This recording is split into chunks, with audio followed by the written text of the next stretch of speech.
Merci de votre fidélité. 20h sur la télévision Futur Média. Bienvenue à cette édition. Les titres, c'est dans un instant. 300 kg de cocaïne saisie à Tambacounda. La valeur de la drogue est chiffrée à 24 milliards de francs CFA. Une prise réalisée par la brigade commerciale des douanes. Vers la faillite du Crédit Mutuel du Sénégal, les employés craignent le pire et alertent les corps de contrôle de l'État. La banque traîne un volume d'impayés estimé à 30 milliards de francs CFA. Balassey est membre du syndicat, vous l'entendrez au cours de cette édition. Des solutions annoncées pour sortir l'usine de raffinage, celle d'Afrique du Gouffre. L'usine qui n'a plus de matières premières pour fonctionner a reçu la visite de la ministre de la Microfinance, Victorine Day. À Dara, le championnat national populaire émaillé de violence. Le match qui opposait le Dental à l'ASC Team Timol a fini en queue de poisson. Bilan 2 gendarmes et 2 supporters blessés. Et puis l'Olympique de Ngor a un tout nouveau patron. Il s'agit de Biran Ndour, directeur général du groupe Futur Média. Le club dakarois qui évolue en national espère remonter la pente et fonde beaucoup d'espoir sur cette élection qui s'est tenue ce dimanche. Voilà pour les titres, le développement c'est tout de suite.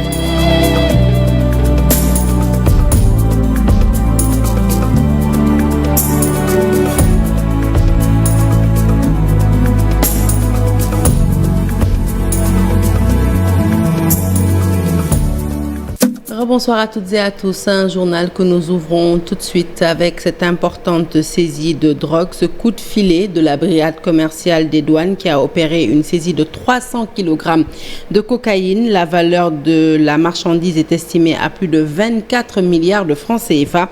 Le colonel Saliou Diouf est directeur régional des douanes du Sud-Ouest. Je vous propose de l'écouter au micro de Moussa Omar Gueye. Les prévenus ont été appréhendés, le chauffeur et l'apprenti chauffeur.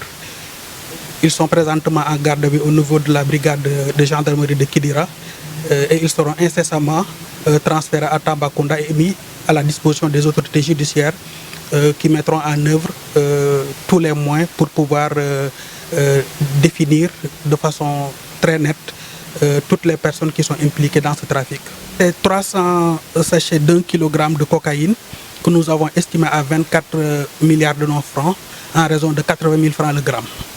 Si cette saisie a été réalisée, c'est parce que nous disposons au niveau de la brigade commerciale de kits de tests de drogue. Ces kits nous ont été donnés dans le cadre d'un programme que nous appelons programme de modernisation de l'administration des douanes, qui est un vaste programme qui n'a d'autre objectif que de renforcer les capacités et les performances de l'administration des douanes. Donc c'est le lieu pour nous, au niveau de la direction régionale des douanes du Sud-Est, tous agents et tous grades confondus, de rendre un vibrant hommage à nos autorités qui nous accompagnent quotidiennement dans le cadre de l'exécution de nos différentes missions. Le Crédit Mutuel du Sénégal en eau trouble. La banque traîne un volume d'impayés à hauteur de 30 milliards de francs CFA. Devant ce risque de faillite, les employés alertent autour de la menace qui pèse sur des centaines d'emplois.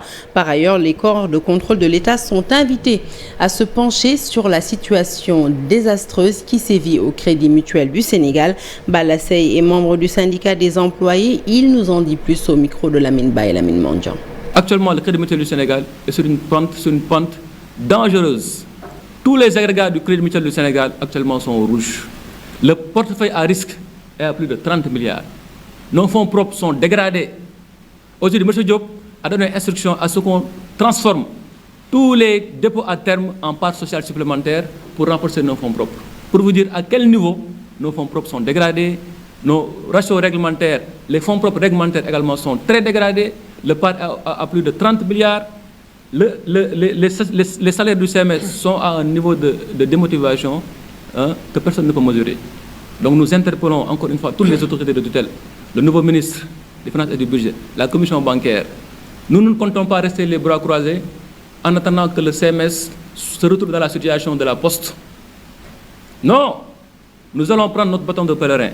Nous allons sillonner tout le réseau du Crédit Mutuel du Sénégal, aller à la rencontre des salariés et des sociétaires pour leur demander de se lever. Le CMS, c'est plus de 1 300 000 sociétaires clients, plus de 1 300 salariés. L'État du Sénégal, la commission bancaire, le ministre des Finances et du Budget, la DRSFD n'ont pas le droit de laisser cette société entre les mains d'une bande de délinquants financiers. Et puis vous le savez, Octobre Rose, le mois dédié à la lutte contre le cancer féminin, tire à sa fin. L'Agence de la couverture maladie universelle a profité de l'engouement suscité par cet agenda pour mener une campagne de sensibilisation autour de la maladie et de ses nombreuses répercussions sur la vie des femmes. Par ailleurs, l'agence a dépisté près de 100 femmes et leur a offert une prise en charge. Nous écoutons Rokhaya Badian, elle est coordinatrice de la cellule genre de l'Agence de la couverture maladie universelle, est au micro de Mambiram Diouf. On est à une centaine de femmes qui ont été dépistées. Depuis ce matin, on est là. Vraiment, l'objectif, c'est de venir en aide aux femmes qui ont des soucis de santé par rapport à ces cancers, pathologies, cancers qui font des ravages. C'est dans ce cadre qu'on a bien voulu vraiment profiter de ce mois Octobre Rose pour aider ces femmes qui en ont besoin. On a initié au niveau de l'agence également une calebasse de la santé pour vraiment appuyer les femmes démunies atteintes de cancer. Il y a vraiment nécessité vraiment de renforcer la prévention pour vraiment aider ces femmes. Et puis aux Parcelles d'Assainies également, l'Octobre Rose a été l'occasion de venir en aide aux femmes atteintes de cancer. Séance de dépistage et consultation gratuite au programme. Une journée qui a vu la participation de centaines de femmes en provenance de toutes les unités des parcelles, de l'unité 1 à l'unité 24. Khadim Gadjaga est le coordonnateur de la journée. Il s'en explique au micro de Mamadou Fall. Le problème qui concerne le cancer du sein, ce n'est plus un sujet tabou. C'est l'affaire de tous. Tout le monde doit s'y mettre. Voilà, c'est en train de terrasser les femmes, nos braves dames. On l'avait fait à l'espace de 2 mois. On avait organisé pendant la campagne électorale une journée de consultation gratuite. Mais on a profité sur cette occasion pour déplacer cet hôpital, installer, être plus proche de la population, être en contact direct de la population, permettre aux femmes de venir se faire dépister sur les 2 cancers qui sont les cancers du col de l'utérus et le cancer du sein. Mais on ne s'est pas limité là. On a aussi fait venir des spécialistes en cardio qui sont en train de faire des électrocardiogrammes, des examens d'électrocardiogramme. Aussi, on a trouvé 100 lunettes et un ophtalmo qui va aussi consulter pour les problèmes d'ophtalmologue. Et aussi en médecine générale, on a fait venir un professeur pour qu'il consulte les parcellois. C'est pourquoi aussi on a fait venir un pédiatre, mais en plus on a fait des dons de médicaments pour permettre à la population d'être en contact direct. Et après avoir parlé santé, nous nous intéressons à présent à l'éducation avec l'association Unie pour l'éducation qui s'engage dans la lutte contre l'abandon scolaire chez les jeunes filles. Elle vient de prendre en charge, cette association, les frais de scolarité, les fournitures, mais aussi le transport de 60 jeunes filles issues de familles démunies. Ces élèves seront également renforcés en mathématiques, en français et en anglais pour les aider à améliorer leur niveau. Nous écoutons tout de suite Djainabou Diallo, la fondatrice de l'association Unie pour l'éducation. L'objectif, c'est d'accompagner les jeunes filles issues de milieux défavorisés qui n'ont pas les moyens de poursuivre leurs études. Voilà, donc on les accompagne pour en tout cas qu'elles puissent se maintenir à l'école et continuer leur cursus scolaire normalement. Alors comment on les accompagne? En leur faisant une remise de kits scolaires, en les inscrivant à l'école. On prend les frais d'inscription et tous les mois pour les filles qui sont éloignées, on prend en charge le transport et on leur paye des cours de renforcement en français, mathématiques et anglais. Donc pour les aider un peu. Et on organise parallèlement des sorties pédagogiques, on organise des activités comme la prise de parole en public, le leadership un peu pour qu'elles soient beaucoup plus sûres d'elles dans leur vie de tous les jours et dans leur vie scolaire et plus tard professionnelle. Le but recherché à travers cet accompagnement, c'est de ne laisser personne en rade, surtout les filles. On sait qu'elles sont très vulnérables. On voudrait qu'elles aient au moins la chance, comme les autres, de poursuivre leurs études et d'avoir un travail décent. Et puis je vous l'annonçais en titre, l'usine de raffinage de sel de Fatick, Sel d'Afrique, connaît des difficultés. Cette usine n'a presque plus de matières premières pour fonctionner. Le sel se fait rare. Certains producteurs vendent actuellement la tonne de sel à 50 000 francs CFA, alors qu'il y a seulement quelques mois, la tonne était à 10 000 francs. La ministre de la Microfinance, en visite dans la région, a rencontré les industriels, mais aussi les producteurs, et des solutions sont annoncées. Le point, c'est avec Aminata Goudiaby et Abdou Karim Bey. L'usine de raffinage de sel, implantée sur la route de Foundiougne, dans la commune de Mbella-Kadiaou, connaît depuis quelques mois des problèmes d'approvisionnement. Les quantités de production ont drastiquement baissé en raison de la rareté de la matière première. Certains producteurs ont également revu à la hausse le prix de la tonne. Il est passé de 10 000 francs à 50 000 francs, ce qui ne fait pas l'affaire de la direction de l'usine Sel d'Afrique. Pour raffiner le sel, il faut avoir du sel brut. Et le sel brut actuellement est devenu introuvable au niveau de la région. Le prix qui était de 10 000 francs il y a 5 mois, est arrivé aujourd'hui à 50 000 francs la tonne. À l'heure où je vous parle, nous risquons de perdre 200 emplois. Parce que tout ce qui était journalier, tout ce qui était main-d'œuvre, qui travaille au niveau de ces usines-là, ils sont obligés d'arrêter du fait que la quantité de production a baissé. Pratiquement inexistante. Parce que si vous n'avez pas de sel, vous ne pouvez plus produire. Maintenant, ça fait bientôt 3 mois. Ça s'amplifie parce que il y a 3 mois, on parvenait à vivoter en achetant le sel à un prix raisonnable parce que le sel était disponible. Mais au moment où je vous parle, le sel est pratiquement inexistant au niveau de la région. La ministre de la Microfinance et de l'économie solidaire a visité l'usine Sel d'Afrique. Victorine Dey s'est entretenue avec la direction et les producteurs de la zone. Les problèmes du secteur lui ont été exposés et elle a pris note. Et les échanges ont montré l'importance de l'économie sociale et solidaire, prix habituel. Donc ça a été aussi une occasion d'expliquer tout le sens aujourd'hui de la deuxième initiative de son Excellence le Président de la République, qui est l'économie sociale et solidaire, et qui, à travers la loi d'orientation sur l'économie sociale et solidaire, permet aujourd'hui aux coopératives d'être des sociétés de coopératives et à charge pour aussi le ministère de pouvoir accompagner les coopératives. Une autre rencontre est prévue à Fatick pour des échanges approfondis sur les difficultés que vivent les producteurs. La ministre de la Microfinance et de l'économie solidaire promet que des moyens seront mis en place pour accompagner les coopératives afin de relever le secteur. Nous avons effectivement pris l'engagement avec les équipes techniques de revenir et de trouver une solution vraiment pérenne qui permette de réconcilier les différentes attentes et de mettre aussi le financement. Dans la région de Fatick, sur presque tous les sites de production de sel, les problèmes sont les mêmes. Manque de moyens et d'équipements pour travailler en toute sécurité, et les producteurs évoquent aussi une absence de réglementation de leur secteur. Allez, puis de Fatick, nous mettons cap sur Ziguinchor, sur place pour atteindre l'autosuffisance en riz.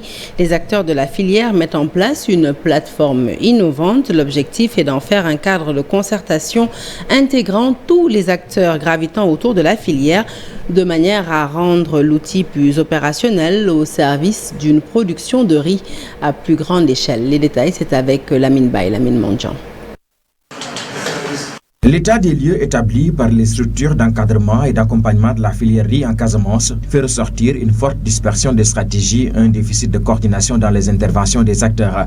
La prise de conscience des effets négatifs d'une telle situation sur les objectifs d'autosuffisance alimentaire a poussé les acteurs à la mise en place d'une plateforme d'innovation sur la filière riz. Saturnin Colli, chef d'antenne du projet Proval au niveau de Ziguinchor. La plateforme vraiment comme objet,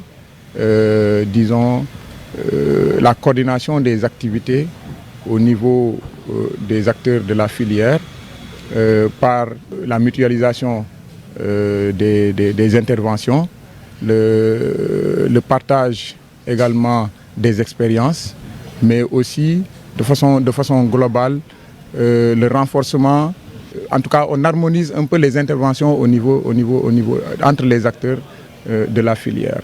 L'ISRA, partenaire technique dans la mise en œuvre de la plateforme, veut qu'elle serve de coup de pouce aux politiques publiques en matière d'autosuffisance alimentaire. Faire en sorte que la filière puisse participer à l'effort d'atteindre de l'autosuffisance en riz ou de sécurité alimentaire du pays, comme stipulé dans le cadre des politiques publiques, notamment dans le domaine agricole. Parce que vous n'êtes pas sans savoir que le président a pris une option résolument pour aller vers une sécurité alimentaire renforcée et durable, en mettant en place un ministère de l'agriculture, de l'équipement rural, mais également de la sécurité alimentaire.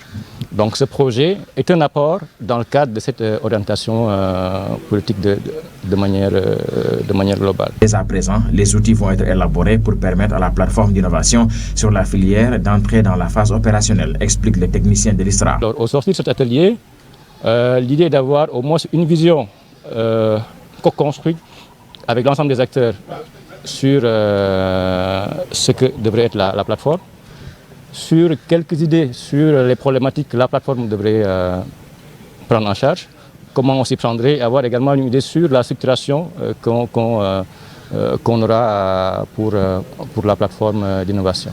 L'atelier de lancement de la plateforme a eu lieu à Ziguinchor en présence de tous les acteurs de la filière riz, des producteurs aux consommateurs en passant par les transformateurs et les commerçants. Parce qu'elle demeure au fil des ans un important mécanisme d'aide à la souveraineté alimentaire, le concept d'agriculture familiale au cœur d'un débat initié par les comités agricoles d'Afrique. Ces comités présents partout sur le continent ont suggéré à leurs États respectifs d'appuyer financièrement les familles d'agriculteurs engagées dans l'optimisation des rendements agricoles. Ces familles constituant par ricochet de véritables soldats dans la lutte contre l'insécurité alimentaire. Le compte-rendu est signé d'Aïmatidien. L'atteinte de l'autosuffisance alimentaire passe nécessairement par l'agriculture familiale. L'agriculture familiale est notre sacerdoce. Nous sommes des paysans qui viennent du monde rural. Nous sommes des agriculteurs ruraux qui s'adonnent à des activités agro-silvo-pastorales. Mais ce système mérite un renforcement, mérite des investissements, mérite un accompagnement.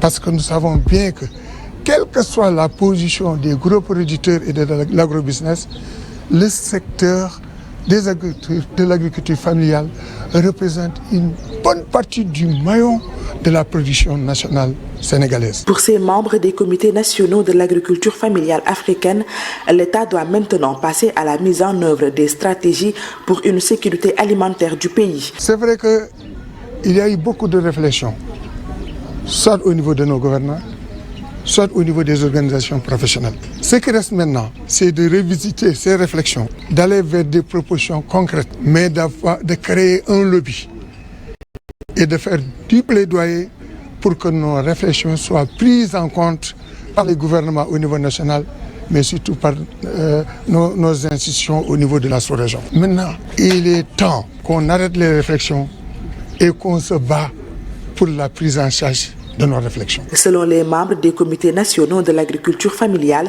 la sécurité alimentaire au Sénégal est un cas très sérieux que l'État doit prendre en charge dans les plus brefs délais en y associant tous les acteurs. Au Parc national des oiseaux de la langue de Barbarie, on s'active pour préparer le biotope. Objectif, accueillir des milliers d'oiseaux entre décembre et juillet. Le piquetage des perchoirs, des balbuzards est aussi lancé. Une espèce qui a valu au Parc de la langue de Barbarie d'être érigée en site Ramsar en raison du stationnement en fin d'hiver des oiseaux venus de 16 pays différents. Voici le capitaine Nicolas Benetti Gomis, le conservateur du parc, au micro de Seynou Diop. C'est une île qui accueille énormément d'oiseaux et il faut vraiment préparer le biotope. C'est pourquoi nous avons les étudiants qui sont venus nous appuyer, mais également l'Union des pêcheurs artisanaux de la localité. Ils sont venus appuyer les agents ainsi que la population pour un peu nettoyer le site et permettre l'arrivée massive de ces oiseaux qui vont se reproduire, qui vont rester ici pendant 9 mois, du mois de décembre jusqu'au mois de juin, voire juillet. Et donc c'est important de mener cette activité. L'autre activité, c'est le piquetage des perchoirs, des balbuzards. Il faut rappeler que le balbuzard, c'est l'espèce qui a valu à la langue de Barbarie d'être érigée site Ramsar. Donc le nombre de cette espèce est assez énorme au niveau de la localité, au point qu'on doit favoriser un peu le biotope pour accueillir encore plus de balbuzards pêcheurs. C'est pourquoi on a dans un deuxième temps mis les perchoirs pour permettre à ces oiseaux-là de pouvoir avoir de la place et un site adéquat pour se reposer. À la une de l'actualité sportive, le DG, directeur général du groupe Futur Média, Birane Ndour, qui a été élu ce dimanche président de l'Olympique de Ngor à l'issue de l'Assemblée générale du club Omnisport de Ngor. L'Olympique de Ngor qui traverse des moments difficiles depuis le départ de son ancien président, Rémi Juteau, qui était par ailleurs un mécène pour le club. Avec l'élection de Birane Ndour, le club dakarois qui évolue en national, espère retrouver très bientôt l'élite. Le point, c'est avec Mamadou Ndiaye. Nous écoutons plutôt le directeur général du groupe Futur Média, Birane Ndour, au micro de Mamadou Ndiaye. Et porter leur choix sur ma modeste personne. Les défis sont énormes, les objectifs à atteindre le sont aussi, mais sans nul doute, par la grâce d'Allah, nous pourrons les atteindre. Parce que pour moi, tout est une question d'organisation. Mais une chose importante, c'est que si tu n'as pas le soutien de tes pairs, c'est un peu difficile. Et aujourd'hui, j'ai senti que la population de Ngor est prête à m'accompagner pour réussir ma mission sur les 4 ans à venir. Je ne suis pas à la tête que de l'équipe de football. Aujourd'hui, ils m'ont donné les rênes de l'Olympique de Ngor. Que ce soit le football, le basketball, la lutte, le volleyball, la natation.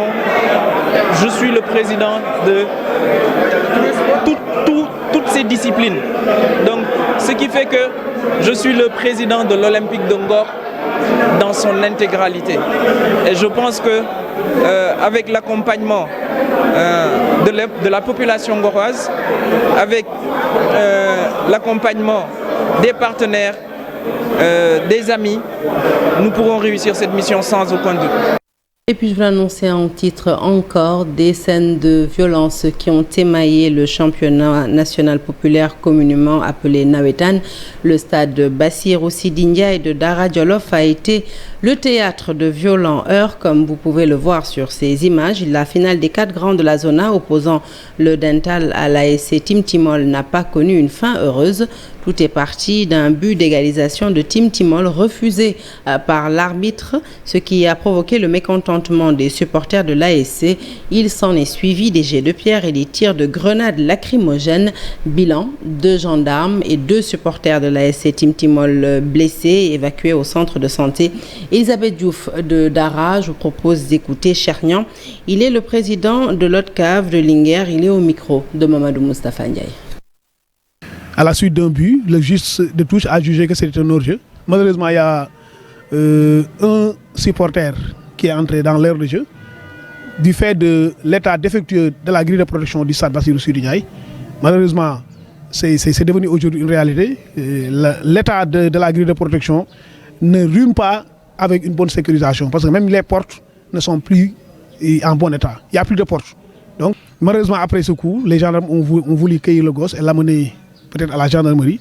Peut-être des gens se sont opposés à cet état de fait, ce qui a fait que cela a dégénéré. Il y a eu des jets de pierre, des gendarmes ont été blessés, il y a aussi des civils qui ont été blessés. Il y a quelqu'un qui a beaucoup saigné au stade. Mais peut-être Dieu merci. Jusqu'à présent, je n'ai pas entendu de victimes. Les actes qui se sont passés au stade, où il y a eu des blessés, d'abord de la part des gendarmes, parce que je pense que la mission première de ces gens-là, c'était de sécuriser nos matchs. Et peut-être à l'issue d'un match, s'il y a eu des blessés, nous ne pouvons que regretter cet acte et condamner avec la dernière énergie tout acte de violence. Parce que je crois que la violence n'a pas sa place dans ce mouvement navétane. Il faudrait que les gens prennent la chose avec beaucoup de courage pour chercher le mal à la racine. Commencer d'abord au niveau de l'éducation familiale, au niveau de nos écoles, pour endiguer la violence dans nos sociétés. Je pense que la violence n'a pas sa place dans la société sénégalaise. Et puis juste avant de clore cette page sportive, parlons des 4e Jeux olympiques de la jeunesse d'été qui se dérouleront à Dakar au Sénégal. Premier pays du continent africain à accueillir un événement sportif olympique.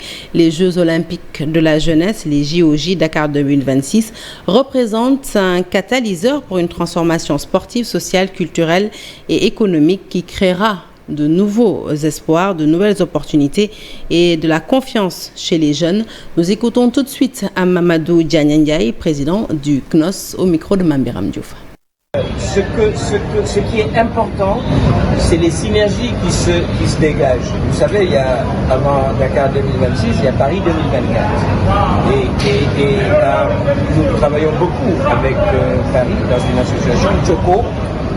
Ils viennent d'ailleurs nous voir le 4 du mois prochain pour finaliser un certain nombre de choses avec eux. Donc, je ne veux pas dire que le président est content, il a l'occasion lui-même, puisqu'il est là, de vous le dire. Je ne dirais pas qu'il vous le dira en sénégalais, mais il vous le dira dans une langue compréhensible par tout le monde.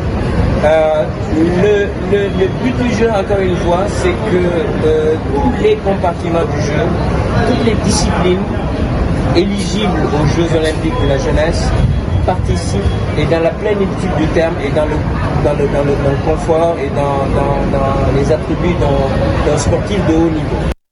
C'est la fin de ce journal. Merci de l'avoir suivi. L'actualité se poursuit sur toutes nos plateformes digitales. Restez connectés avec les programmes de la télévision Futur Média et bon début de semaine à toutes et à tous.